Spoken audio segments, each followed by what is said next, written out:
Okay, and we have now reached our next stop of significance on the tour of the Old Erie Canal State Park. You will see behind me this lovely bridge. This is the only remaining example of a William Cooper bridge. I know many of you might think it's a Whipple bridge. It's not. William Cooper, he patented this design of truss bridge in 1873. This particular bridge was built specifically to cross the canal in Canajoharie, out east on the Mohawk River, but it was moved here shortly after the founding of this park in 1974. It is, again, the only remaining one of these numerous these bridges that would have frequently dotted the canal. So pretty unique piece of history, and that leads into Cedar Bay Park, which is right across the canal. It's behind those trees. You can't see it.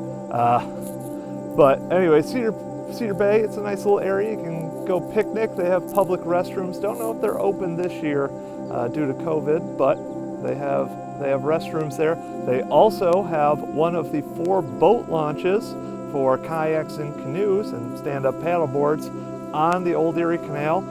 So remember, when you're doing your Canalway Challenge, you can also log miles on the water, and they're really encouraging that this year.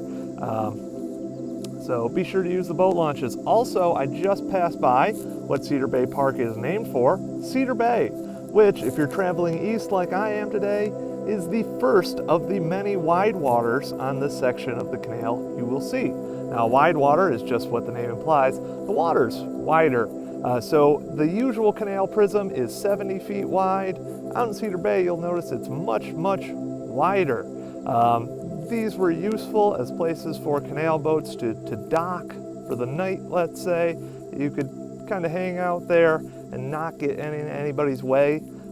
Generally, storehouses and stuff would set up around those widewaters, and a lot of the widewaters here have a unique story. So I've mentioned the enlargement already here several times. The Old Erie Canal is the preservation of the enlarged canal, but where you see a lot of widewaters, now the original canal, that followed contour lines a lot more strictly than the enlarged canal.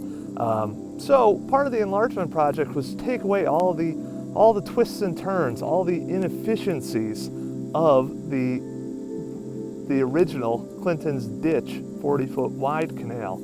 And where some of those turns were taken out is where the widewaters now exist on the enlarged canal.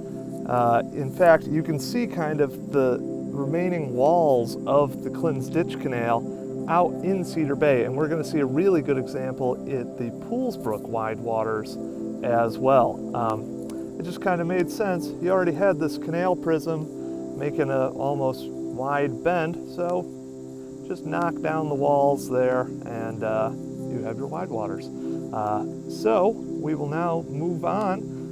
This will be my first extended ride on the canal, but I will see you there.